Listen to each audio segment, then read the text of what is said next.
ጤና ይስጥልን የከበረ ሰላምታችን በመላው ዓለም ሆናችሁ ዩቲዩብ ቻናላችንን ለምትከታተሉ ውድ አድማጮቻችን ሁሉ ድረስ ብለናል። የዕለቱን መረጃ ለእናንተ ውድ አድማጮቻችን በቀደም ተከተል እያጋራናችሁ ቆይታ የምናደርግ ይሆናል። እስከ ፕሮግራማችን ፍጻሜ ዛሬም ቆዩ እንላለን።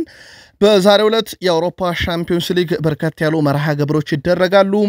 በሐሳብ መስጫ ሳጥናችን ላይ የምትደግፏቸው ክለቦች ጨዋታ የሚያደርጉ ሆነ ቅድመ ግምታችሁን እንደዚሁ ልታደርሱን ትችላላችሁ። በመረጃ ሰዓታችን ሰፊ ሽፋን እንሰጠዋለን። በቼልሲ በኩል ዘ ስፔሻል ዋን ጆዜ ሞሪኒዮ ዛሬ ምሽት በስታንፎርድ ብሪጅ ይገኛሉ።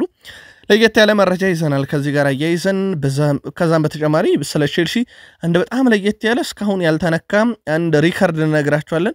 ለጥቂት ነው የሪካርድ ዘንድሮ ሊታለፍ ነበር ግን አልሆነም። እንነግራችኋለን በቼልሲ መረጃ ሰዓታችን የቡድን ዜና የዛሬውን ጨዋታ አስመልክቶ ሰፋ ያለ ጥንቅር ለሰማዮቹ ለዓለም ሻምፒዮኖቹ ዛሬም ተይዟል። ጨዋታው ምሽት 4 ሰዓት ይካሄዳል። ሐሳብ አስተያየታችሁን በዚህም ላይ ማጋራት ትችላላችሁ። ቼልሲ ዘንድሮ ሪካርዱ ለጥቂት ተርፎለታል። በባየር ሙኒክ ሊወሰድበት ቀርቦ ነበር። ቼልሲ በፈረንጆች ከ2000 ዓመተ ምህረት ጀምሮ በአምስቱ ታላላቅ ሊጎች ውስጥ በመጀመሪያዎቹ 5 ጨዋታዎች ላይ በርካታ ነጥብ የሰበሰበ በርካታ የግብ ልዩነት ያለው ክለብ በመሆን አሁንም ሪካርዱ በእጁ ነው የሚገኘው። ይህ ሪካርድ 2010 ላይ ከ5 ጨዋታ 15 ነጥብና 20 ግብ በመያዝ ነው። በርግጥ ብቸኛው ቡድን አይደለም። 10 ክለቦችን እንደዚህ አድርገን መደርደር እንችላለን ወይም 10 አጋጣሚዎችን ከ5 ጨዋታ 5ቱን የሚያሸንፉ ግን ቢያንስ የቼልሲን ያክል የግብ ክፍያ የላቸውምና ባየር ሙኒክ ዘንድሮ 15ቱን ነጥብ አግኝቶ በግብ ደረጃ ግን 19 ላይ ነው የቆመው። ከቼልሲ እኩል ሊሆን አንድ ግብ ሊበልጠው 2 ግብ ይቀር ነበር አልሆነለትም። ዩናይትድ በ2011 12 17 ግብ ነበረው። ናፖሊ 16፣ ፓሪስ ሰን ዠርሜን 16፣ ዶርትመንድ 15፣ ባርሴሎና 15 በአንድ አጋጣሚ፣ ባየር ሙኒክ በሌላ አጋጣሚ 15፣ አርሰናል በአንድ አጋጣሚ በተለይም በ2004 5 14 ግብ፣ ባርሴሎና በ2013 14 ግብ አስቆጥሮ ነበር በመጀመሪያ 5 ጨዋታ ላይ። ተቀናንሶ እንግዲህ የመጣው የቼልሲ ግብ ልዩነት በጣም ከፍ ያለ ነው። በዚህ ምክንያት የቼልሲ ሪካርድ በዚህ ዓመት በባየር ሙኒክ ለጥቂት ሊሰበር ነበር ግን አስጠብቀውታል። ጆዜ ሞሪኒዮ ስታንፎርድ ብሪጅ 3 ፕሪሚየር ሊግ ያሸነፍኩበት ስቴዲየም ነው። ከቼልሲ ጋር ታሪክ ሰርቻለሁ። ቼልሲ እግር ኳስ ታሪኬ አንዱ አካል ነው ሲሉ ተደምጧል። ግን ይሄንን አስተያየት በሰጡበት እዛው ጋዜጣዊ መግለጫ እኔ አሁን ሰማይ አይደለሁም ቀይ ነኝ ማሸነፍ ፈልጋለሁ ብለዋል። እሳቸው በቼልሲ 3 የፕሪሚየር ሊግ ዋንጫ፣ 1 ኤፍኤ ካፕ፣ 3 የሊግ ካፕ፣ 1 ኮሚቲ ሺልድ ያሳኩት ጆዜ ሞሪኒዮ በቼልሲ እንዳጠቃላይ 321 ጨዋታ መርተዋል። 204ቱን አሸንፈዋል። 8 ዋንጫዎችን አሳክተዋል።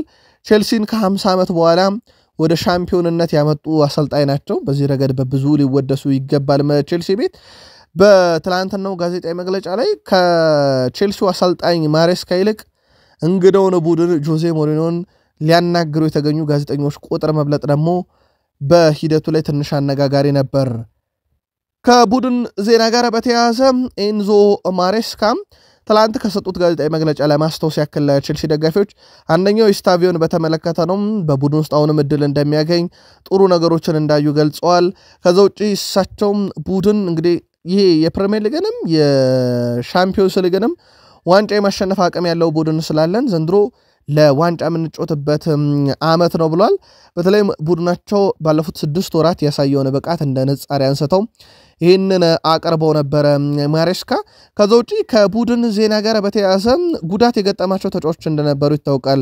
በቼልሲ በኩል በተለይም ደግሞ የአማካኝ ስፍራው ተጫዋች ይጠቀሳል። በዚህ ረገድ እነ ሞይሰስ ካይሴዶ የተወሰኑ የዜና ምንጮች ሞይሰስ ካይሴዶ፣ ጆዋ ፔድሮ ወደ ልምምድ መመለሳቸውን እየገለጹ ይገኛሉ። ግን ጨዋታው ላይ ይገኛሉ አይገኙም የሚለውን በቀጣይ መረጃ ሰዓታችን የእሳቸውን ተጨማሪ ጋዜጣዊ መግለጫ ላይ አፈላልገን እናመጣዋለን። ቼልሲ ከቤኔፊካ ዛሬ ምሽት 4 ሰዓት ስታንፎርድ ብሪጅ ላይ የሚደረግ ጨዋታ ነው። ባለሜዳው ቼልሲ ባለፉት ወደ 8 የሚጠጉ ጨዋታ 3 ድል 3 ሽንፈትና 2 አቻ አላቸው። በቤኔፊካ በኩል እንዳጠቃላይ ዘንድሮ ያደረጉት የጨዋታ ድምር 14 ደርሷል። 9 ድል ነው፣ 3 አቻ፣ 1 ሽንፈት ብቻ ነው ከ14 ጨዋታ ዘንድሮ ከ13 ጨዋታ ዘንድሮ የገጠማቸው። ቤኔፊካ በጣም በጥሩ ፎርም ላይ ሆኖ ነው ሊቨርፑል ቼልሲን የሚገጥመው። ቼልሲ ባለፉት 5 ጨዋታ 1 ድል ብቻ ነው ያለው፣ 3 ተሸንፎ 1 አቻ ያለው። በእርግጥ የቀይ ካርድ ነገር አሳሳቢ ነበር በእነኚህ ጨዋታዎች ላይ በተለይ ሁለቱ ላይ። በቤኔፊካ በኩል 2 ድል 2 አቻ 1 ሽንፈት ገጥሟቸዋል።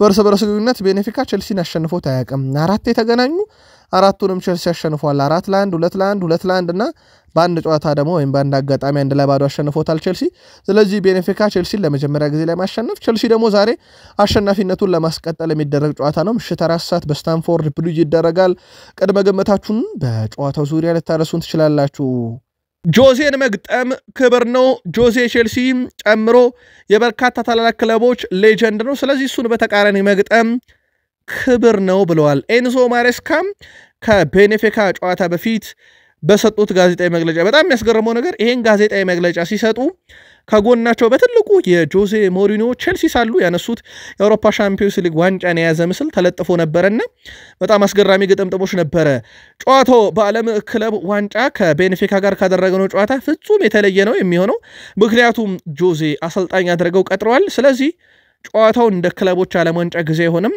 አሁን ከበድ ይላል ብለዋል ማሬስካ ምናልባት ግን ማሬስካን ካነሳን አሁንም ድረስ አንድ ጥያቄ እሳቸው ላይ ይነሳል ማሬስካ ማርክ ጉዌን በውሰት ከሰጡበት ሰንደርላንድ በፍጥነት አመጡት እየተጠቀሙት አይደለም አሁንም ከዚህ ተጫዋች ጋርም በተያያዘ ጥሩ ብቃት ላይ ይገኛል ራሱን እያሻሻለ ነው የሚል ነገር በገደምዳሜው አንስተዋል በጋዜጣዊ መግለጫቸው ላይ ግን ተጫዋቹ ሌላ ክለብ አይሄድ ነገር በፊፋ ህግ መሰረት ከሁለት ክለብ በላይ በአንድ ሲዝን ውስጥ መጫወት አይችልም ስለዚህ ለሰንደርላንድም ለቸልሲም ተጫውቷል በዚሁ በቸልሲ የሚቆይ ይሆናል ኤንዞ ማሬስካም ስለ ኢስታቪዮም ተጠይቀው ነበር እሱ በጣም አስደናቂ ስራዎችን እየሰራ ነው ገና በ17 እና 18 ዓመቱ አውሮፓ ውስጥ ደርሶ በትልቅ ቡድን ያውን በቸልሲ ያክል እየተጫወተ ነው ራሱን በደንብ አሳይቷል ኳሊቲውንም በደንብ አሳይቷል ገና በዚህ እድሜው ከዚህ በላይ ግን ማድረግ እንደሚችል እርግጠኛ ነኝ እሱ እያደረገ ባለውም ነገር እኔ በጣም ደስተኛ ነኝ በየትኛውም አጋጣሚ መጫወት ይችላል ስለዚህ ፊት መስመር ላይ ከምናሰለፋቸው ተጫዋቾች ውስጥ አንዱ ሆኖም መጫወት ይችላል ብለዋል ኤንዞ ማሬስካም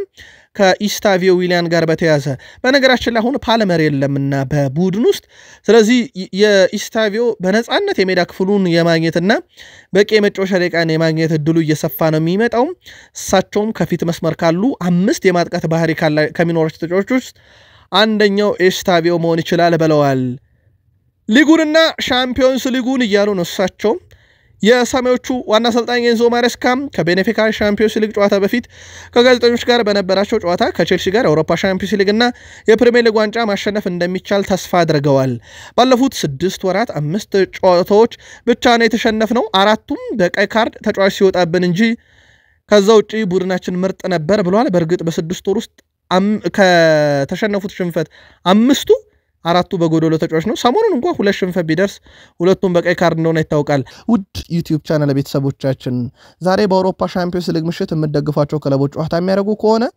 መልካም እድል እንዲገጥማቸው ተመኝተን በቀጣይ መረጃ ሰዓት እንገናኝ ብለን ቀጠሮ ይዘናል እስከዛው ሁለተኛው የሳምንቱ ቀን ዕለተ ማክሰኞ ማግስተ ሰኞ መልካም ቀን ይሁንላችሁ